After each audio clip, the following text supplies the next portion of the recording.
Well, I'm back, guys. Welcome to part 4 of this documentary, catalog, diary. I honestly don't know what this is anymore because I thought I would only be using this platform to tell stories of stuff that has happened in the past on this property. But now I'm forced to bring this journal to the present. You see, those people from that organization did come to see about the key loot, and now there's a guy named Mark living in my house and sleeping on my couch.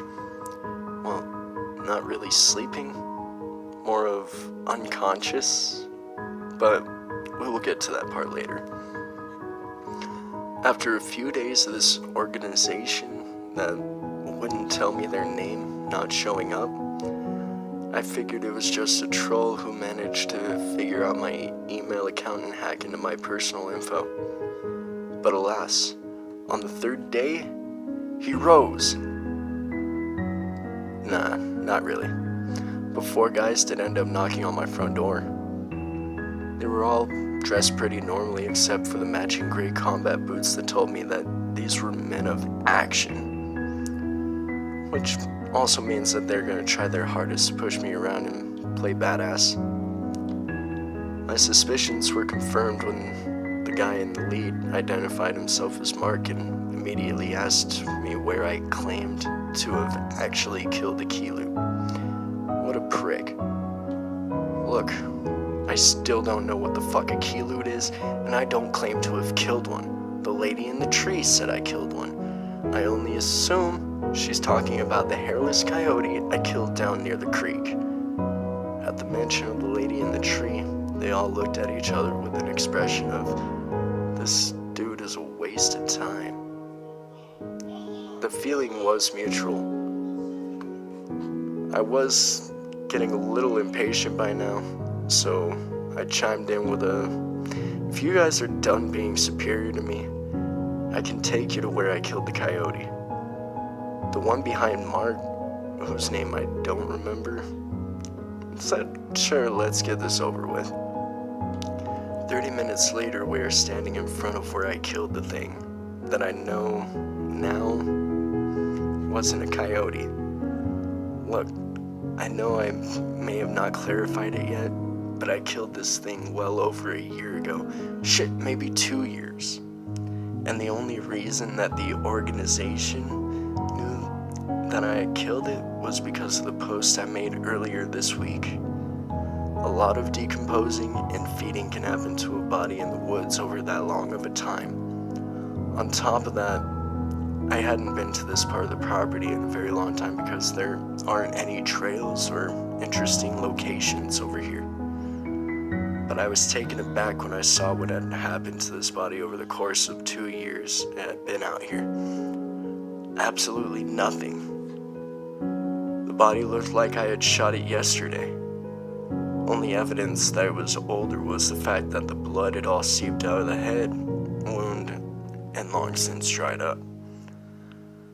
But the skin and face and the fur on its paws were completely preserved. It only had fur on its paws, which was odd. When we got to the body, the snickering crew of 4 went dead silent. You said this thing was killed around 2 years ago, didn't you? Said Mark. Yeah, but I haven't been down here since.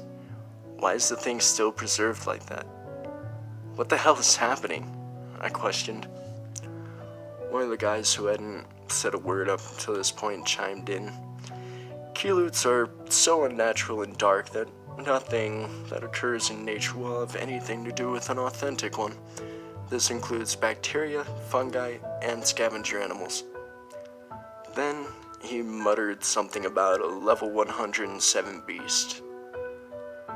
Mark looked at me with a serious face and said, so if this key loot story is true, does that mean all shit you said in those posts about this place were true? Before I could answer with a what do you think, asshole, low raspy laughter started to surround us and began closing in. It was coming from all directions. We looked up from the body to see at least 50 hooded figures surrounding us, laughing menacingly. All 4 of the military men pulled their concealed pistols and took aim, but before they could fire a shot, I called out over the laughing. "Hector, I told you next time you and your little chosen crew sneak up on me, I'm kicking your asses again." Everyone paused. The chosen, the 4 organization men, and the pale that had just crested a hill 30 yards behind one of the cult members. A few seconds later, one of the hooded figures took off his hood to reveal a chubby, jolly-looking face with rubby cheeks and wire-rimmed prescription glasses. "Aw, man, we didn't know they were with you, Cole. We thought they were trespassers. We're sorry," Hector said with a downcast glaze. "Why do you even need them to begin with?" I retorted. Hector hesitated for a moment and said, "Our God wants a real sacrifice, and those white crawly humanoid thingies just aren't doing it for him anymore." At this moment, the pail that I could see frozen on top of the hill turned and bolted back into the woods. Hector then proceeded to call to the other hooded figures. "They would call, we can't have them." There was a collective sigh as all the chosen looked at the ground and walked away into the woods. I didn't notice until they were all gone that the 4 organization men hadn't lowered their weapons the entire time. "You pussies ready to head back to the house? It gets dark in 45 minutes, and if those guys got you on edge, then you won't last long at night."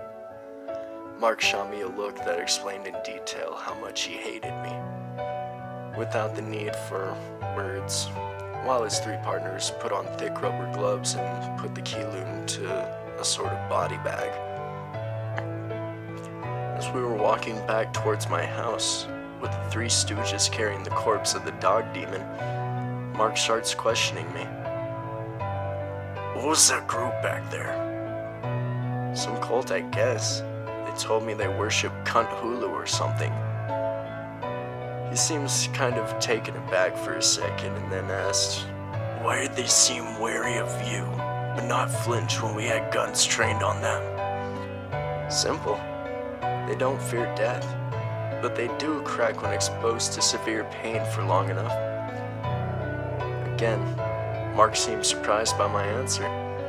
He's starting to strike me as a simple-minded. "So, how did you inflict this pain on them?" I don't want to answer any more of these questions. I really didn't. This was the kind of shit that I don't like to dwell on. This was a different life, and I don't like when it seeps back into the present. Sure, it's nice to have the local murder cult leave you alone, but I use methods that I regret to get that luxury. The last thing Mark said to me on our hike back to the house was, "Look, dude, my mind is telling me you're batshit crazy, but my instincts are telling me that you're a threat. Which one are you?" I looked at him dead in the eyes and mumbled, "That's up to you." Let me tell you, the look on his face was priceless. I love mind games. A few minutes later, we reached the house, and all 4 of the goons walked up to the big black van they had arrived in. They start loading up the body, and as I reached my doorknob to go inside, I'd hear Mark start raising his voice while talking on his phone. "What? This guy isn't even right in the head. I know there's stuff here, but why would... Look, let me get a team down." "Okay, yes, he does have experience, but... Wait, what did you just say?" He then stares at me with a mixture of confusion and disbelief. They told him where I came from. I could tell by the way he looked at me. He hung up the phone without any more arguing and began to walk over to me. As he reaches me, he says, "My higher-ups have told me that I need to stay with you for a while and keep an eye on the activity around here." I responded with, "You can't be serious." Wish I wasn't, he said back, then added, they also want me to remind you that you didn't pay for this house or this property. With that, I opened the door with my best butler impression and gestured for him to enter my home. As he walked through the door and dropped what I assumed to be his emergency bug-out bag on the floor, he froze. Can I just say one thing real quick? Fuck Skinny. I didn't hear how heavily he was breathing at first because the van was making noise as it was driving away. But as those sounds faded, I realized that Mark was breathing like he had just sprinted a marathon. His eyes were trained on the window with his body completely rigid with his hand on his hip ready to draw his gun. I followed his gaze to the window where I had confronted Skinny many times before. And sure enough, there he was. Only this time, he wasn't someone I recognized. This time, he was a fairly attractive, tall, and athletically blonde woman. She was smiling and holding a heart-shaped balloon. Upon closer inspection, I could tell the balloon read, "It's a girl!" I rushed in front of Mark to try and snap him out of whatever trance he was in, but I soon realized that 2 tears were welling up in his eyes. By this, I gathered that this woman was no longer with us, and the girl most likely wasn't either. Fuck you, Skinny. I calmly started explaining what Skinny was to Mark, but soon after I started, he stopped me. I read the stories, Cole. I know that you've talked about this thing before, but I'm trained to handle these kinds of things, so don't worry about me, because I'm gonna fucking kill it! With that, he made a mad dash to the back door in an effort to get outside and confront Skinny. I managed to block him and push him to the ground, saying that he won't come inside, so just keep your shit together and we live. Mark wasn't in a listening mood, though. He jumped back to his feet, straight into a fighting stance. Oh, great. After a second, he threw a fast left hook straight for my face, but he wasn't fast enough. I ducked under the swing and connected my elbow to the underside of his chin. He went out like a light, and by the time the scuffle was over, Skinny was gone. I put Mark on the couch, and now I'm typing this, thinking about going through his computer before he wakes up. Anyways, that's it for today. Please, if anyone knows what a keyload is, let me know. What did I kill? And what did Mark mean by he was trained to deal with this kind of stuff? What is he? A monster hunter or something? I'll try to get some answers before my next post. See y'all soon. Hey guys, Infinite Creeps here.